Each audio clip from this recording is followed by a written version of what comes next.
Scotland is fantastic, but once they've been off the tree for a couple of days, they turn to mush. Yeah. And then they're really good for baked apples. Yeah, my daughter is fond of Rome's, which I personally don't care for them. They've got a mealy texture to them that doesn't appeal to me.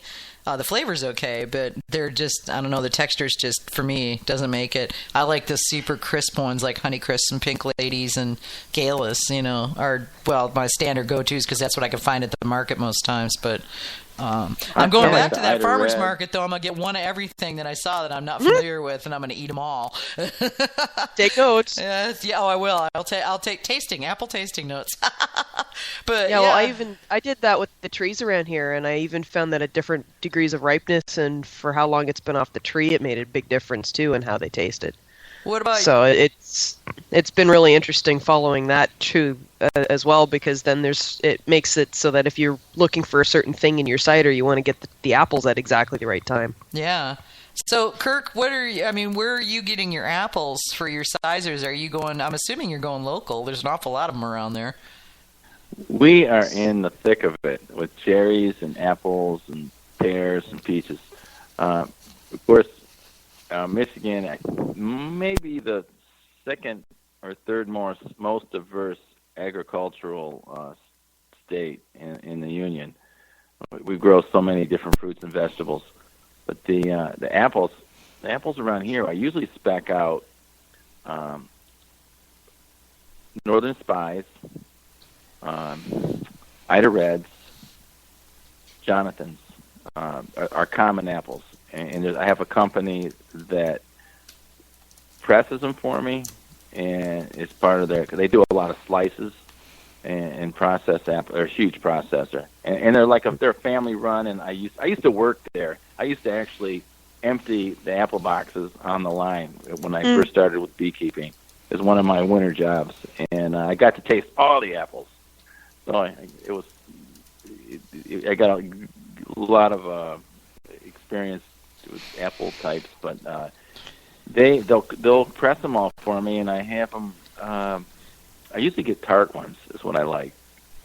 My personal preference, and I don't have the luxury of getting tannic apples and the little hard English apples, but the tart ones, I'll have put them all in my totes, and they freeze them for me.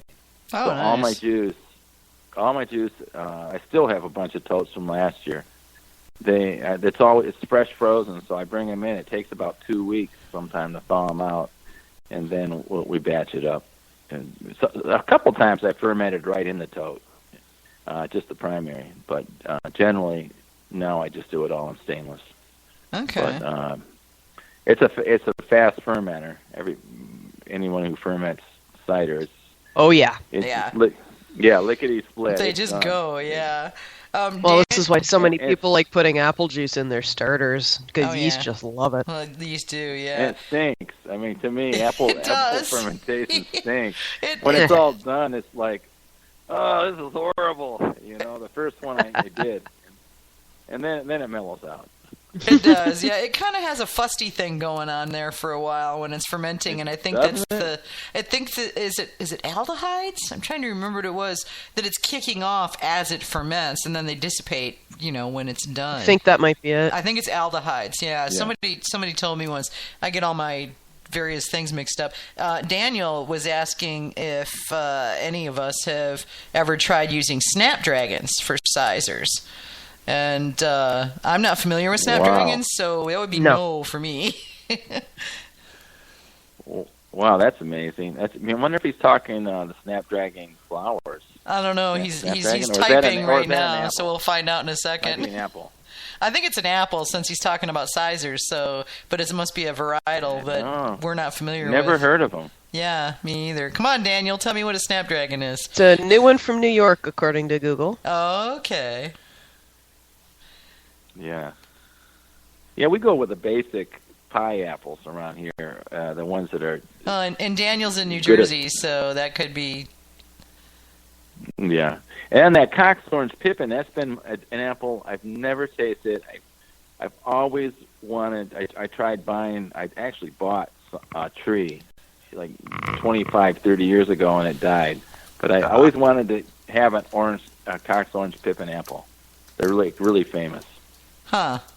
So Yeah, I heard about him in a kid's book. yeah, I've heard the Somebody's name living a good before, life. and I heard think it was a people- Roald Dahl book. Oh, probably, yeah. That's probably where I heard it too, then. Because okay. Daniel says that the Snapdragon is like a Honeycrisp hybrid, and it's like only 10 years old, so it's a brand new hybrid. yeah, well, a boutique apple. Yeah, more or totally. less. Sounds interesting, though. I'll look and see if they have them. If they have any at this farmers market that we're going to. If they have one, I'll pick one up and report back. So we'll have to check that out. And we should probably, like let you get on with your life because we've like occupied you for over 2 hours now. Oh yeah, I had a lot of fun with you guys. Thank you. Totally, yeah. It was. Thank you. It's been nice. I'm glad I was finally able to lure you on the show. It's been on my list for a while. You're so busy. I have the darndest time just getting a hold of you. Yeah. Anyhow, anyone gets out this way into northern Michigan, please stop by, spend some time with us. We can talk wine and mead and cider and do some tasting. So I'm inviting all you Got Mead people. There you Come go. see us. You go to what is it? It's St. Ambrose Cellars. Yeah, StAmbrosecellars.com. Go get your directions, and when you get there, you just tell them Got Mead sent you, and they'll take real good care of you. And I'll be down at the Florida Panhandle, right off I-10, just a few minutes off, north of Panama City Beach this winter. So, if anyone wants to get up with me, just get a hold of Vicky, and you can visit the bee farm. There you go. And we'll get acquainted. When do you when We'll do you drink some come back mead. from Florida? Kirk? Still there? I think we lost him again. No, sorry, I lost you. Okay. Oh, go ahead. Yeah, well, how long are you in Florida till? When do you come home? I'll get down there at the end of January and come back the 1st of May when that last snowflake is gone from Michigan. When the bees are waking up in Okay. Michigan, yeah. I totally hear you. Well, I am going to be going down to Florida to pick up Hamish and Manny the week after the Mazer Cup, and I'm going to go pick them up in Miami. We're going to take our RV, tool on down to the Keys over a couple of days, just being lazy, like drive an hour and then stop and then drink daiquiris and fish or something, and Yeah. just like being totally lazy. And then we're gonna come back up, and when I get back up to Miami, I'm dropping off Manny and Hamish. Hamish just flying over from Australia to come to the States for a week or two. And then once I drop Manny and Hamish off, John and I have the RV and no particular place to go. We're going to just hit Disney and do Epcot for a couple days, but there's no reason why we couldn't swing over to the Panhandle. I'll have to talk to him. We can't work that in? We could very well. Yeah, we could totally work that in. I mean, it's an opposite direction from the Keys, but yeah, we could do it. Yeah, it that is. It sounds could be a interesting. nice trip. Yeah. You could stop at where they make the Tupelo honey in Weehawken, Florida, and on the Apalachicola, and actually stop in the town of Apalachicola right at the Gulf, which is an old Oh, it's beautiful. French town.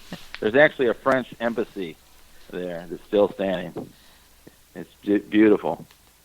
So I'll be looking for y'all. So All right. I'll talk to the guys, and we'll Okay. see if we can't work it out. well, good night, AJ.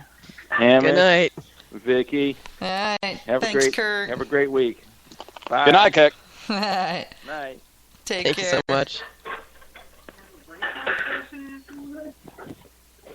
Let's see here. Okay. Well, that was fun. Okay, I swear they are just getting more and more awesome every week. Yeah, I know. It's like, if it gets much more awesome, I'm not sure what we're going to do. It's going to get out of control, man. It's going to get out of control, and somebody's going to get hurt. And if you get that movie reference, you watch as much TV as I do. Yeah, well, okay, so let's let's do a little promo here. All right, so the American Mead Makers Association is an organization of professional and home mead makers who've come together to provide a place where mead makers can gather to make mead. We can see how many times we can say mead in one thing. A household word. Aspiring meadery owners can connect with some of the top meaderies in North America to learn how to create a successful business, and home mead makers can learn advanced techniques and get great input on making better mead. Learn more at mead-makers.org or just search American Mead Makers Association on Facebook. And I also want to add that on March 8th, 2017, at the Mazer Cup in Broomfield, Colorado, we will be having a one-day mead conference put on by the American Mead Makers Association. So the very first AMMA mead conference, March 8th, 2017, Broomfield, Colorado. Go to mazercup.com, and that will let you sign up for any hotel. We will shortly have pages up on the AMMA site where you can purchase tickets, and there's also an evening meet and greet. It's a meet and greet because we're going to be having mead there, and where you can meet some of the American AMMA people and, just other mead lovers and get together and hang out. So I'll have more as it develops, so it should be quite a lot more coming along very, very soon. So just stay tuned to Got Mead, to mead-makers.org, to the Mazer Cup site, and we'll be updating as we have more information. So that was a hoot. I enjoyed that. Mm-hmm. Having him on there. Oh, Daniel has another comment. He says, to justify barrel purchases, use spent barrels for hot sauce. There you go. Get your pepper and your barrels too. Yeah. Pepper barrels. Pepper barrels. That's really it's actually a very interesting idea. Well, I definitely think I'm going to try letting some of my jalapenos go red next year and try making chipotle out of them. Yeah, I think that would be really interesting. They say there's one thing I can grow in my damn garden, it's jalapenos. Yeah, it's basically roasted and possibly smoked. I'm not sure of the exact process. Yeah, I think smoked. Yeah, I'm pretty sure it's like smoked. So they're like smoked jalapenos, which completely rounds out all the heat. So, all right, well, let's get things wound up because we went way over again. Uh-huh. And Daniel, I just want to say thank you for your input. You had some really interesting ideas, and I think you caused us to go in directions we might not have thought of. So thanks so much for being a part of the show tonight. All right, so we only have one more show before we take our December break, and we're going to be talking to Bob Slants, who is a New York beekeeper and mead maker. He actually does urban beekeeping, so those of you that are in urban or suburban areas will probably find this to be of great interest because it's all about maximizing your space and what you can do. So tune in next week. Same bat time, same bat channel, 9 p.m. Eastern, 6 p.m. Pacific, and is it noon this week in Australia? Hamish? I think we lost Hamish. I think it's noon tomorrow in Australia, so at least this week. They're fixing to change times again, I think. So, it's hard to keep track of everybody changing times at different times. Oh, I know, and I'm still having trouble, and I've been here on the West Coast for a month now. Anyway, we've got one more week, so if you tune in for nothing else, tune in next week because you'll have to be listening to reruns until January when we come back. So definitely check it out. And thanks again to Kirk for coming on the show tonight. It was a lot of fun. Definitely. Yeah. So say goodnight, AJ. Good night, AJ. Say goodnight, Hamish, if Hamish is there. Hamish is apparently dropped off, so... say goodnight, Vicky. Good night, Vicky. All right, y'all, we'll see you next week. Take care. Good night, guys. There we go. There's Hamish. Good night, Hamish. Go. Okay, cool. You just missed the cutoff. Okay, and we are out of here. See y'all next week.